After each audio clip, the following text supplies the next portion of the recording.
بسم اللہ الرحمن الرحیم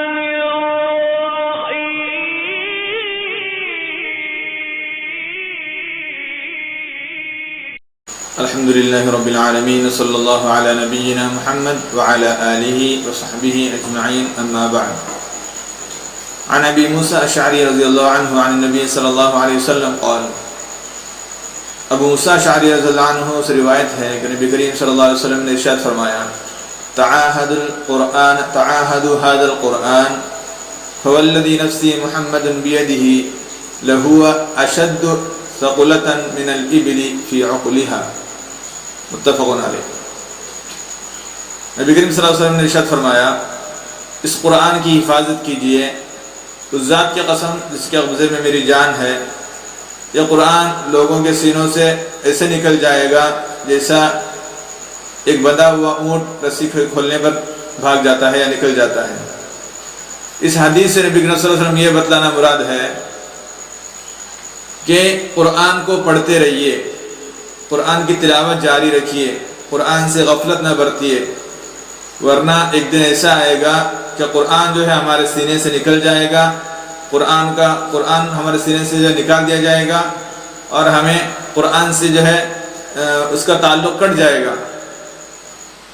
ابھی ہمارا حال یہ ہے کہ ہم قرآن کو اس وقت پڑھتے ہیں جب کوئی مرتا ہے، یا کسی کے یہاں 3 دن ہو رہے ہوں، یا کسی کے یہاں 40واں ہو رہے ہو، مطلب 40 دن ہو رہے ہوں، یا رمضان آیا ہو، کچھ خاص موقعوں پر جو ہم نے قرآن کی تلاوت کو خاص کیا ہوا ہے۔ اس کے علاوہ قرآن کی تلاوت سے ہمارا کوئی مطلب نہیں ہے، کوئی تعلق نہیں ہے۔ رمضان میں آپ لوگ دیکھے ہوں گے کہ جوان لوگ، کتنے نوجوان جو ہے رمضان کے اندر 3 قرآن ختم کر رہے ہیں، کوئی 15 قرآن ختم کر رہا ہے، کوئی 40 قرآن تک یہاں پہ سننے آیا کہ 40 قرآن تک جو ہے آدمی لوگ، نوجوان بچے جو ہے قرآن ختم کر رہے ہیں۔ ابھی صرف رمضان کے اندر 1 مہینے کے اندر وہ لوگ اتنا قرآن پڑھ کے اتنا ختم کر رہے ہیں، تو بقیہ دنوں میں ان کو ایک لفظ پڑھنے کے لیے بھی ٹائم نہیں ہے۔ اور ایک حدیث میں نبی صلی اللہ علیہ وسلم نے فرمایا کہ قرآن کی ایک حرف پر جو ہے 10 نیکیاں ملتی ہیں، ایک حرف پر 10 نیکی۔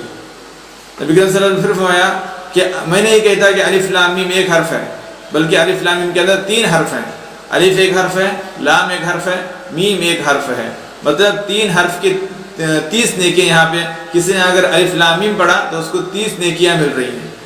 اب سوچئے کسی نے سورہ فاتحہ بھی کم سے کم پڑھ لیا دن میں ایک بار تو اس کو کتنی نیکیاں ملتی ہوں گی۔ اسی طرح اگر کوئی بیٹھ کے ایک سورت پڑھ رہا ہو، یا کوئی ایک پیج ختم کر رہا ہو، یا کوئی 10 آیت پڑھ رہا ہو، 5 آیت پڑھ رہا ہو، کسی کو ٹائم زیادہ ہے تو ایک پارہ ختم کر رہا ہو دن میں 1 مرتبہ، یا ہفتے میں 1 مرتبہ ایک پارہ ختم کر رہا ہو، تو سوچئے اس کے نام اعمال میں کتنی نیکیاں لکھی جائیں گی۔ ہمارا گمان بھی نہیں ہوگا، ہمارا حساب بھی نہیں ہوگا کہ کتنی نیکیاں اللہ تعالیٰ ہمیں دے گا، کیونکہ ایک سورت اگر پڑھے گا تو اس کے اندر آپ خود دیکھیے کہ کتنے حروف ہیں، کتنے حروف اس کے اندر اللہ تعالیٰ نے رکھے ہوئے ہیں۔ ابھی کوئی ایک پیج پڑھتا ہے تو اس کے اندر کتنے حروف وہ پڑھ لیتا ہے، مطلب ایک حروف پر 10 نیکیاں مل رہی ہو تو ایک پیج پڑھنے پر کتنی نیکیاں ملیں گی، اس کا کوئی اندازہ ہم نہیں لگا سکتے۔ اس لیے نبی صلی اللہ علیہ وسلم نے فرمایا کہ تعاہدوا هذا القرآن، اس قرآن کی حفاظت کیجئے۔ اس کے اندر محدثین یہ بتلاتے ہیں، تشریح کے اندر یہ بتلاتے ہیں کہ جو حفاظ ہیں، قرآن کے جو حافظ ہیں، ان کو خاص کر کے اس قرآن کی حفاظت کرنی چاہیے، قرآن کی تلاوت زیادہ سے زیادہ کرنی چاہیے، ٹائم نکال کر اس کو کم سے کم 1 پارہ، کم سے کم آدھا پارہ، کم سے کم پاؤ پارہ، 1 پیج، 10 پیج، 5 پیج، کم سے کم 1 سورت، ان کو پڑھتے رہنا چاہیے ٹائم نکال کے۔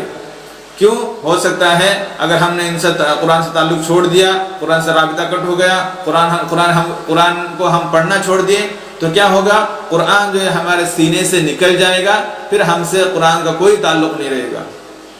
جیسا کہ ایک بندھا ہوا اونٹ اگر اس کو رسی کھول دی جائے تو جس طرح بھاگتا ہے اس سے تیز بھاگے گا۔ قرآن کو اگر پڑھنا چھوڑ دیں گے، قرآن سے تعلق کٹ جائے گا تو قرآن ہمارے سینے سے اس اونٹ سے تیز بھاگے گا جس کو بندھے ہوا رسی ہو اور اس کو کھول دیا جائے۔ تو نبی صلی اللہ علیہ وسلم نے اس حدیث سے یہی ہم کو بتلا رہے ہیں کہ قرآن کو ہمیشہ تلاوت کرتے رہیے، قرآن پڑھتے رہیے، قرآن سے تعلق جوڑے رکھیے۔ کیوں؟ کیونکہ مرنے کے بعد ہے قرآن ہمارے جو ہے ہمارے خلاف یا تو گواہی دے گا یا ہمارے حق میں گواہی دے گا۔ دو طرفہ گواہی ہوگی قرآن کی، یا تو ہمارے خلاف گواہی ہوگی یا ہمارے حق میں گواہی ہوگی۔ تو بس یہی کہنا تھا کہ قرآن کی تلاوت ہمیشہ کرتے رہیے، کم سے کم دن میں ایک مرتبہ، کم سے کم 5 منٹ نکال کے، دن میں ہم 5 نماز پڑھتے ہی ہیں، نماز کے بعد ایک 5 منٹ بیٹھ کے کم سے کم ایک آیت تو پڑھنے کی عادت ڈالیے۔ کم سے کم نماز کے بعد بیٹھ کر ایک آیت تو پڑھنے کی عادت ڈالیے۔ ہو سکتا ہے اس کے ذریعے ہمارے گناہ معاف ہو سکتے ہیں، ہماری نیکیاں، نام اعمال کے اندر نیکیاں لکھی جائیں گی، اتنی نیکیاں لکھی جائیں گی کہ جس کا ہمیں گمان بھی نہیں ہوگا۔ ہم مرنے کے بعد جا کے دیکھیں گے تو نیکیوں کا انبار لگا ہوگا، نیکیوں کا ڈھیر لگا ہوگا۔ ہم پوچھیں گے اللہ سے کیا ہے، تو اللہ بتائے گا یہ وہی اعمال ہے جو تو دنیا کے اندر نماز کے بعد قرآن پڑھا کرتا تھا۔ تو میرے بھائیوں، قرآن کی تلاوت کی عادت ڈالیے، کم سے کم دن میں ایک مرتبہ کم سے کم ایک آیت، 2 آیت، ایک سورت کم سے کم پڑھنے کی عادت ڈالیے۔ اللہ تعالی ہم سب کو قرآن کی تلاوت زیادہ سے زیادہ کرنے کی توفیق نصیب فرمائے، آمین۔ السلام علیکم ورحمۃ اللہ وبرکاتہ۔